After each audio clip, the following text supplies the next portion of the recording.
my next guest on the show, Manish Sonthalia, Vice President and Fund Manager with Motilal Oswal Asset Management, only believes in one word: multi-baggers.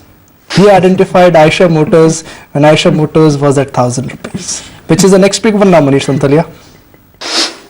No, Nikunj, I think from the last time we have spoken, we added City Union Bank to the portfolio, and there's a reason why I have done the same. It's purely on the back of the banking amendment bill which has come and which increases the voting right cap, from 10% to 26%. So merger and acquisitions in these old private sector banks are a reality, but you could have chosen a Lakshmi Vilas or a Karur Vysya or a South India Bank. Why City Union Bank stands out is because of its impeccable asset quality, a very diversified loan book, retail lending, low ticket sizes, and a very good dividend yield. In terms of loan growth, it's growing at 25%. His ROE is 25%, north of 25%. And you are buying it at very reasonable valuations of around 1.5 book on an FY14 basis. So that was the last change that I made in the portfolio. My job to read your mind, but you are able to read my mind. Before I asked you why did you buy City Union Bank, you already have given me the answer. No, I knew you would be asking me that, sir. What are you selling then? Okay. I know you're selling. I spoke to the same dealers. You've been booking some profits in ITC. No, yeah, I mean, we have booked profits in ITC, and I think valuations were one of the reasons why we have decided to take some profits off the table from ITC. But otherwise, there's nothing wrong with the company. Just on the back of some valuations, increase in valuations on the stock, that we have decided to take some profits off the table. What do you make of yesterday's selling, and did you offload positions yesterday as well? See, what I feel is happening of the last 2 days is that, liquidity is very, very tight. We are just analyzing the M3 numbers, which is the money supply numbers, YTD, fiscal YTD is somewhere closer to 12.5-13%.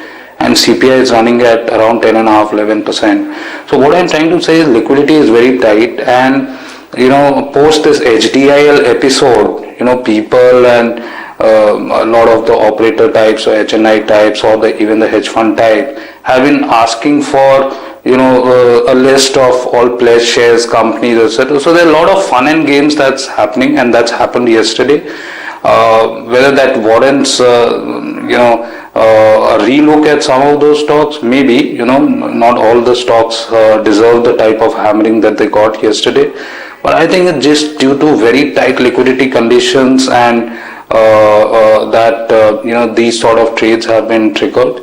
So, but these technical factors don't really last too long, and at the end of the day, you'll have valuations and fundamentals in even all of these companies coming into play, and you'll have some buying interest taking place at low levels. But I think it's the mid-cap pack which is getting hurt more due to extreme tight liquidity conditions. Manish, but is there anything wrong with promoter pledging? And that's routine exercise globally. Also, promoters, they often resort to pledging. But why, if this is a very normal practice, companies where promoter holding is pledged, they are getting just smashed out of shape? Yeah, I know, but I don't know, it's just a perception thing that, if you have pledged shares and on top of that, the balance, whatever free shares you're holding, out of that you sell some shares, which means that, at the company level, you are really facing a very tight liquidity situation, and that gives opportunities for traders, speculators to really make some quick buck out of it, because, the financial conditions, perceived financial conditions on most of these companies are actually on the wrong side. So, I mean, that is what you saw yesterday, isn't it? So, IVRCL, where the promoter holding just about 7-8%, or maybe a HDIL where 98%, or I don't know the exact figure, but north of 90% is pledged, and maybe 2-3%, out of that 2-3% you sell 1%. So I mean, these sort of signals is what many people in the market are waiting for opportunities. But again, I reiterate that these are just technical factors. You can't really bring about a very big change in stock prices just because of these conditions. You at the end of the day, fundamentals will matter, and some of these companies which got hammered yesterday do have some relevance and some value left. So maybe this could be looked upon as an opportunity by those who want to buy them. Oh, absolutely. Manish, stay on with us. Let's just quickly recap all the recommendations that we got on the channel since morning. Starting off with Mitesh Thakkar, who has a buy on Kotak Mahindra Bank, a buy on TCS this morning. Reliance Capital is a sell for him, as is Century Textiles and Coal India. Sandeep Wagle, buy ITC, sell Jubilant Foodworks, a sell on IDFC, sell Adani Enterprises, sell Reliance Capital. So more sells for Sandeep this morning. And Deepak Wani, two buy ideas. One is in Amara Raja Batteries and Mahindra Satyam, and a short sale in United Spirits. Okay, let's talk about top ideas now. Mitesh, what is your number one idea or your top trading idea for the day? I'll pick a sell call on Coal India. I think while it's low beta stock, the chart structure is the weakest over there. Manish and Mitesh, gentlemen, stay with us a minute 20 and then we'll get the first real rates. The pre-adjusted rates honestly are not telling us anything. We are in for a flat open. Asian markets are trading flat. Japan is up. Hong Kong is down. SGX is not going anywhere. And if I look at smaller markets like Korea, Singapore, Taiwan, nothing honestly is coming from in terms of a directional call, in terms of a news flow, in terms of a big queue. Nothing is coming from global markets. US markets are consolidating. The news flow from Europe has dried up. Nothing big has come from Davos, and it's the weakness in yen which to my mind is fueling risk on trade when it comes to Asian equities. That's the global setup for you. Local setup, I'm afraid things are not looking all that constructive. Even though local news flow has been supportive, policy reforms have kicked in, the mood is not all that supportive or strong. Mid-cap stocks have got challenged. The trend has reversed. Real estate and metals, which are often considered as harbingers of market mood, they have reversed. So I can easily divide Indian markets into two: large cap and mid cap, or large cap and small cap. Small cap is where all the pain is. Large cap where I would say there is a lot of excitement. You just heard the bell and the first rates on your screen. 7 points up now for the Nifty, 8 points up now for the Nifty. This is not a bad start, but if we are off to a stable start, to my mind that really will be a victory for the bulls. I want to look at individual stocks. First, let's start with L&T, because it's pointless to talk about Nifty and the Sensex. They are not going anywhere. L&T brokerages have upgraded their price target for L&T after strong Q3 numbers. CLSA, Citi, and then UBS. L&T on your screen, 1590, up by about 5.5 rupees. Much of the result reaction was captured in yesterday as well, because L&T numbers came during the market hour. Where is HDIL? The stock is down 25% in last 2 days, and it's down 40% in last 3 days, and there is still no recovery in sight for HDIL. 68 rupees for HDIL, down by about 7 rupees. It's got nothing to do with the business environment. It's all about compulsions of margin funding. 68 rupees for HDIL. IVRCL, similar story. One small rumor that really erupted like a volcano. The stock came down by more than 15% yesterday. On your screen, 32 rupees. So the mid-cap pain, at least if I map the first initial rates, the mid-cap pain is not over. Nifty also 6016. 1 point down for the Nifty, 8 points up for the Sensex. Indian markets are underperforming Asian markets. Even though global news was strong, there is abundant liquidity. There is hardly any follow point. Oh yes, indeed. Let's just highlight a few more trades in this morning's session. We've spoken about the key gainers, but you have a Sun Pharma which is opened higher. Asian Paints is doing well. Maruti ahead of earnings, up about 0.6%. HCL Tech, Lupin, these are some of the other gainers. On the losing side, all the selling that we witnessed in yesterday's session for Tata Motors, that one will come up for you on your screens again, as Nikunj highlighted. Tata Motors in the session up about 1%, so a bit of a rebound really coming in there. Let's start off with the stocks which got hammered in yesterday's session. HDIL, how that one has opened in the broader markets. I do see some deep cuts across. HDIL down 3%. IVRCL comes up next because that one also got hammered pretty much out of shape. 3.5%, a bit of a rebound coming in there. Ashok Leyland on the back of earnings down 4%. You're looking at Hexaware also sliding down about 3.5%. There's Optus Circuits which is looking weak. Jain Irrigation down about almost 3% there. Punj Lloyd, Bharat Forge, all of these stocks have given way in the opening minutes of trade. Syntex is down about 2%. You have some of the mid-tier banking names, IDBI Bank, Andhra Bank, Vijaya Bank, Allahabad Bank. All of these stocks have closed, have opened actually with a loss of in excess of 1%. Should also highlight BEL comes out with numbers. Bharat Electronics and Tata Global Beverages, a stock that we flagged off earlier on. BEL is up marginally. Tata Global Beverages up about 0.5%. LIC Housing Finance, dealer check suggesting some buying into their. Coromandel International on the back of the acquisition down about 2%. LIC Housing Finance up about. Saji Hotel on the back of the acquisition news that we just spoke about. Coromandel International down about 2.5%. Saji Hotel should also come up for you on your screens. And Reliance Communications, again, we just revisit the stocks that got hammered in yesterday's session.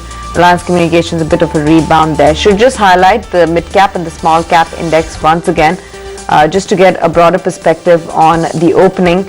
The Nifty and the Sensex are flat, but the mid-cap and the small-cap indices also in the session have opened not any much different than the benchmark. Okay, HDIL has recovered from the day's low. That's about it. Suzlon, the CDR in principle has been approved. Markets know the historical experience of companies which move into CDR, and once the CDR gets approved, it's been quite rewarding. A case in point here is Wockhardt, which after the CDR got approved just went one way. SKS Microfinance, has the business genuinely turned around? Have they turned the corner? It appears like that, because for 2 or 3 quarters now, even though the base effect is low, the numbers have been strong. Hexaware is under pressure, Wipro is under pressure, ITC is not going anywhere, TCS is also flat, and like we pointed out, the small cap index, the heartbeat of the market is not ticking. So the heart of the market suddenly has got clocked.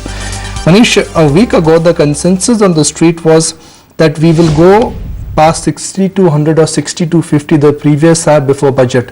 But based on this week's price action, do you think it will be a while before we go past that hump of 6250? I remain optimistic, Nikunj, and I think we still have a lot of room for the markets to move on the upside before the budget. We are getting all sorts of news points coming out of Delhi, and this whole big event of 29th of Jan. If it comes in favor of the markets, I mean, there is always room for the markets to move on the upside. I don't think markets have anything to move on the downside, because global markets have been supportive. You have foreign funds which are still coming to India. Maybe it could be a top-down funds, ETF fund, but you still have $3 billion that has come into India in Jan. So, I think there will be stock-specific action, but I think direction of the market remains positive. There could not be too big a cut on the downside. I'm just looking at some of the gainers today, and there's been a bit of a rebound really on the stocks that sold off in yesterday's session. What's the call really on the auto space? Tata Motors has rebound about 2%. Maruti ahead of earnings is up 2% as well. How would you compare the four-wheelers to the two-wheelers? I'll share this for me. Yeah. Yeah, I think Hero MotoCorp was a disappointment. Bajaj was a good set of numbers. Commentary coming out of the management of both these companies seem to indicate that the Jan-Feb March quarter is also going to be somewhat tepid. It's four-wheelers preferred over two-wheelers at this given point in time till we see the current quarter numbers. I think Maruti will report a very decent set of numbers, and given the yen depreciation, there is further scope of margin expansion in the Jan-Feb March quarter.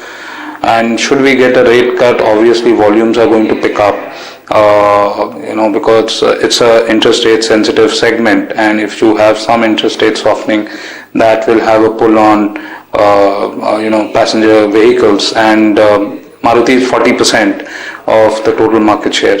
So I think JLR, again, whatever the management had to comment has got discounted, but they are building capacity of 5 lakh units, and it has a good franchise value. So I think both Tata Motors and Maruti should be on the buy list, and it's just at what prices you want to buy them.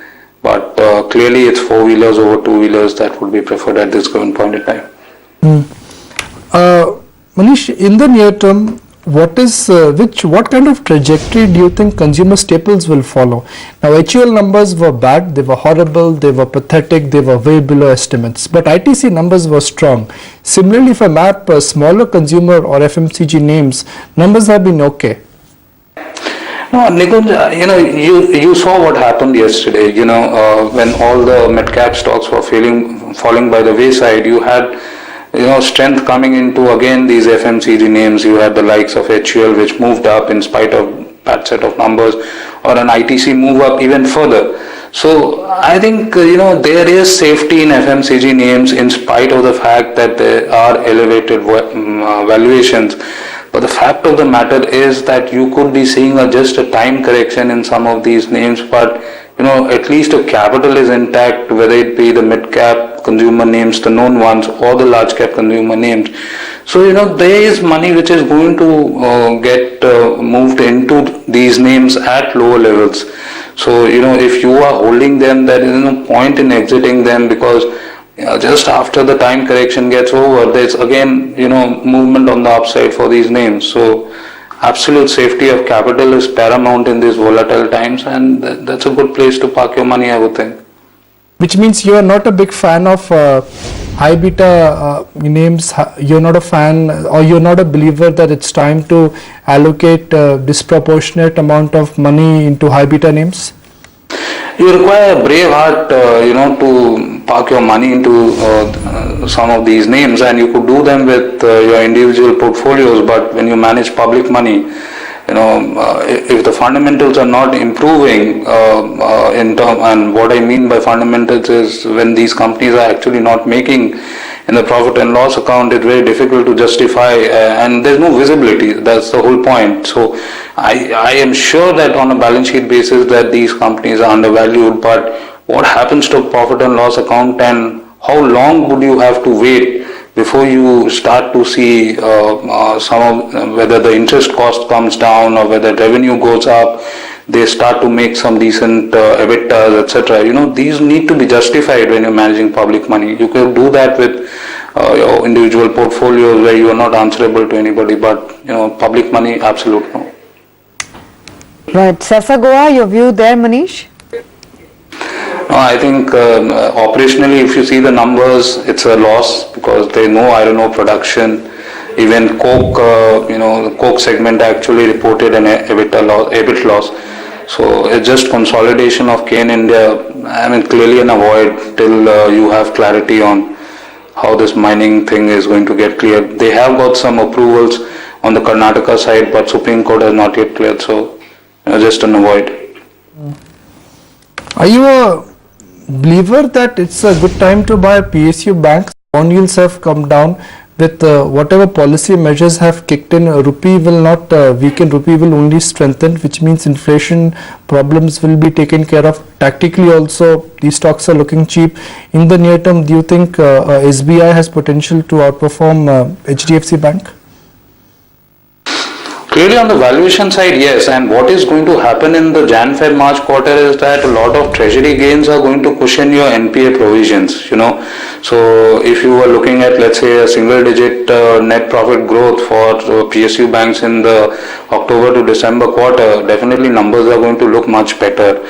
Now, whether we are already seen the trough of the NPA in PSU banks or whether you're going to see it in the next 3 or 4 quarters is your call. But I would tend to think that we are just about the point where the worst on the NPA front could be there, and from here things should start to move up. And if this was to happen, you should see actually GDP start to move up and interest costs actually start to come down, or rates should come down, and valuations are definitely and has been there, has been supportive for some more time. So HDFC again, it's a brand of its own, it's a quality of its own. It has always traded at elevated valuation.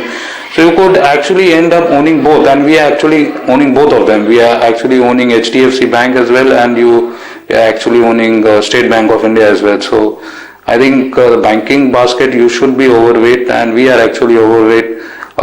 That is that we have more weight than the benchmark at this given point in time. Right. You know what, we've spoken about a lot of sectors. I don't know whether we touched upon cement, because that's gone completely off the radar for a while. Is there conviction still there, Manish? Absolutely. I remain convinced that cement stocks will deliver good profits if you were to buy them at this given point in time, or even if you have already bought them. And returns would be coming more from the mid cap names rather than the large cap names, which are somewhat at elevated valuations. And this emanates from the fact that volume should start to pick up. You have already seen the dealers actually hike prices in the Jan month, but volumes have yet to follow. But I think as we move closer to state elections and general elections, you should see actually volumes also start to pick up. And except for the Andhra region, margins are quite supportive. So the north and the western players are actually reporting 1,000 rupees per ton as EBITDA, which is quite decent, and valuations, especially on the mid cap names, are quite supportive. So I would be a buyer in cement. Manish, the big event for next week is the monetary policy, Reserve Bank of India Jan credit policy. This time around expectations are high. Now we can endlessly argue whether 25 bips is baked in or 50 bips is baked in. But the bottom line here is that into the run-up of the credit policy, markets expect a rate cut. But markets are not yet factoring in any rate cut. That's what my sense is. Markets still believe that the RBI governor will surprise with a zero cut. So even if there was a 25 basis point cut, I think markets would react very positively. Now, and markets are actually not factoring in any rate cut even this time around. Even though liquidity conditions are very tight, and the need of the hour is for a rate cut. But I don't think markets are yet building in any cut. So Manish, if we get a 25, what will happen to the Bank Nifty in that case? And if we get a 50, how much do you think the Bank Nifty will gain after that?